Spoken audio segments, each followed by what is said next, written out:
আসসালামু আলাইকুম রহমতুল্লাহি ওবরাকাতু। আমি চলে এসেছি বাংলা সাহিত্য থেকে আরেকটি গল্প নিয়ে আমাদের নতুন চ্যানেল বায়োডাটা। এটাতে অবশ্যই আপনারা সাবস্ক্রাইব করে রাখবেন এবং ভবিষ্যতে আরও ভালো ভালো কী গল্প শুনতে চান সেটা আমি অবশ্যই শোনাবো। আপনারা যদি কমেন্ট বক্সে কমেন্ট করেন, লাইক করেন এবং শেয়ার করেন।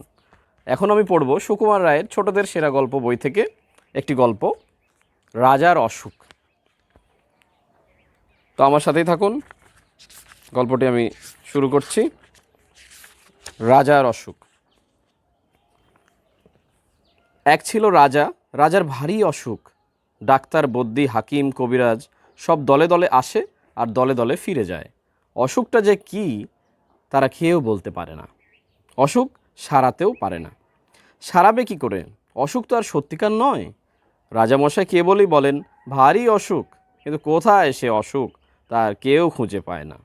কত রকমের কত ওষুধ রাজামশাই খেয়ে দেখলেন, কিছুতেই কিছু হলো না।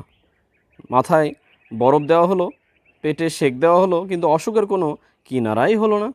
তখনই রাজামশাই গেলেন ক্ষেপে। তিনি বললেন, দূর করে দাও এই অপদার্থগুলোকে, আর ওদের পুঁথিপত্র যা আছে সব কিছু কেড়ে নিয়ে জ্বালিয়ে দাও। এমনই করে চিকিৎসকেরা বিদায় হলেন। ভয়ে আর কেউ রাজার বাড়ির দিকেও যায় না।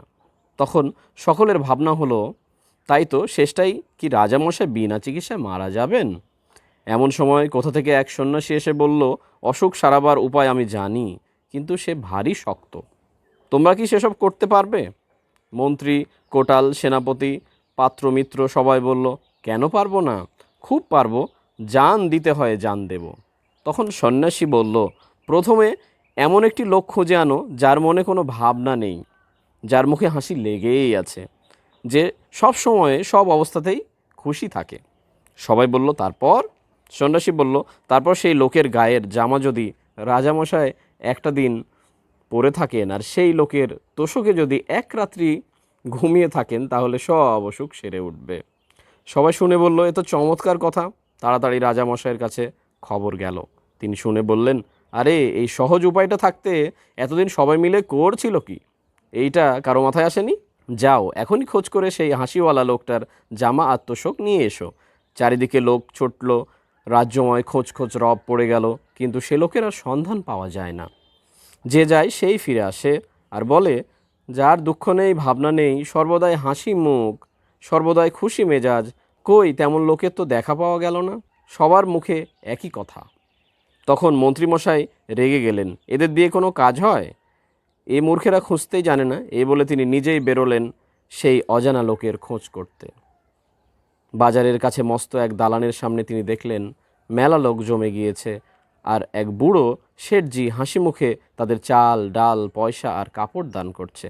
মন্ত্রী ভাবলেন, বা এই লোকটাকে তো বেশ হাসি খুশি দেখাচ্ছে, ওর তো অনেক টাকা পয়সাও আছে দেখছি, তাহলে ওর দুঃখই বা কিসের, ভাবনাই বা কিসের?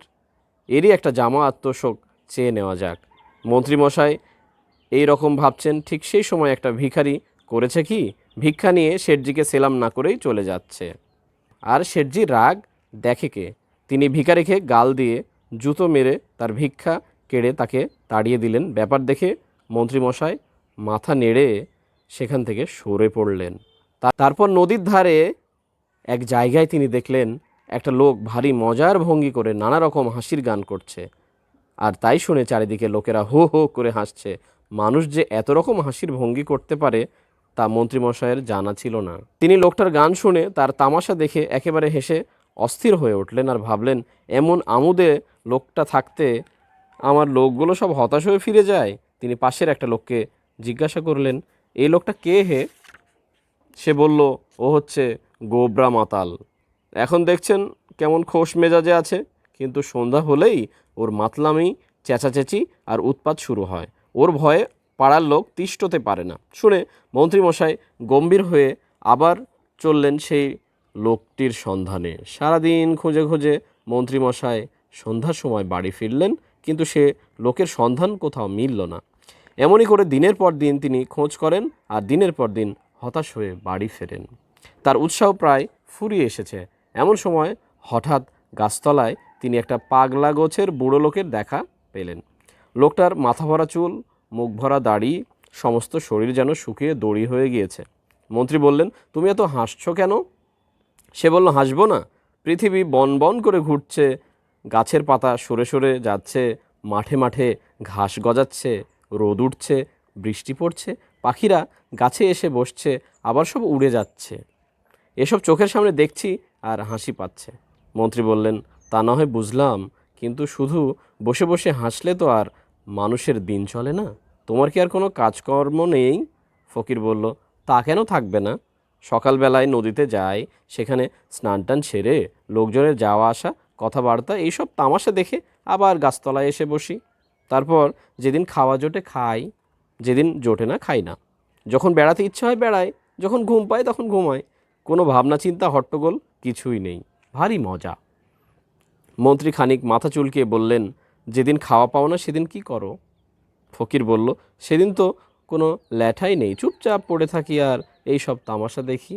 বরং যেদিন খাওয়া হয় সেদিনই হাঙ্গামা বেশি, ভাত মাখো রে, গ্রাস তোলো রে, আচাও রে, হাত মুখ মোছো রে, কত রকম কাণ্ড। মন্ত্রী দেখলেন এতদিনে ঠিক মতন লোক পাওয়া গিয়েছে। তিনি বললেন, তোমার গায়ের এক আধখানা জামা দিতে পারো? তার জন্য তুমি যত ইচ্ছা দাম নাও, আমরা দিতে প্রস্তুত আছি। শুনে লোকটা হো হো করে হাসতে লাগলো আর বলল, আমার আবার জামা? এই সেদিন একটি লোক একটি শাল দিয়েছিল, তাও তো ছাই ভিখারিকে দিয়ে ফেললাম। জামাটা আমার ধারি ধারি না কোনো দিন। মন্ত্রী বললেন, তাহলে তো মহা মুশকিল। যদি বা একটা লোক পাওয়া গেল, তারও আবার জামা নেই। আচ্ছা, তোমার বিছানার তোশকখানা দিতে পারো? কত দাম চাও বলো, আমরা টাকা ঢেলে দিচ্ছি। এবারে ফকির হাসতে হাসতে মাটিতে লুটিয়ে পড়ল। তার হাসি আর থামেই না। অনেকক্ষণ হেসে তারপর সে বলল, 40 বছর বিছানায় চোখে দেখলাম না, তা আবার তোশক আর গদি? মন্ত্রীমশাই বড় বড় চোখ করে বললেন, জামাও গায়ে দাও না, লেপ কম্বল বিছানাও সঙ্গে রাখো না, তোমার কি অসুখও করে না ছাই? ফকির বলল, অসুখ আবার কি? অসুখ টসুখ ওসব আমি বিশ্বাস করি না। যারা কেবল অসুখ অসুখ ভাবে তাদেরই খালি অসুখ করে। এই বলে ফকির আবার গাছে হেলান দিয়ে ঠ্যাং মেলে খুব হাসতে লাগলো। মন্ত্রীমশাই হতাশ হয়ে বাড়ি ফিরলেন। রাজার কাছে খবর গেল। রাজা মন্ত্রীকে ডেকে পাঠালেন, তার কাছে সব কথা শুনলেন। শুনে মন্ত্রীমশাইকে বিদায় দিলেন। আবার সবাই ভাবতে বসলো, এখন উপায় কি হবে? চিকিৎসাও হলো না, চিকিৎসাও হলো না। অনেক কষ্টে যা একটা উপায় পাওয়া গেল, সেটাও গেল ফসকে। সবাই বসে বসে এ ওর মুখ চায়, দীর্ঘশ্বাস ফেলে আর বলে, না, আর তো বাঁচাবার উপায় দেখছি না। ওদিকে রাজামশাই ভাবতে বসেছেন, আমি থাকি রাজার হালে, ভালো ভালো জিনিস খায়, কোনো কিছুর অভাব নেই, লোকেরা সব সময় তোয়াজ করছেই, আমার হলো অসুখ। আর ওই হতভাগা ফকির, যার চাল চুলো কিচ্ছু নেই, জামা নেই, কম্বল নেই, গাছতলায় পড়ে থাকে, যা পায় তাই খায়, সে কিনা বলে অসুখ টসুখ কিছু মানেই না। সে ফকির হয়ে অসুখ উড়িয়ে দিতে পারলো, আর আমি রাজা হয়ে পারবো না? তারপর দিন রাজা ঘুম থেকে উঠে পাত্রমিত্র সবাইকে ডেকে বললেন, যা হতভাগা মূর্খগুলো সব সভায় বসগে যা, তোরা কেউ কিছু করতে পারলি না। এখন এই দেখ, আমার অসুখ আমি নিজেই সারিয়ে দিয়েছি। আজ থেকে আবার সবাই গিয়ে বসবো, আর যে টু শব্দটি করবে তার মাথা উড়িয়ে দেব। গল্পটি আপনাদের ভালো লাগলে অবশ্যই লাইক করবেন, কমেন্ট করবেন, শেয়ার করবেন এবং আমাদের এই চ্যানেল নতুন, সাবস্ক্রাইব করবেন।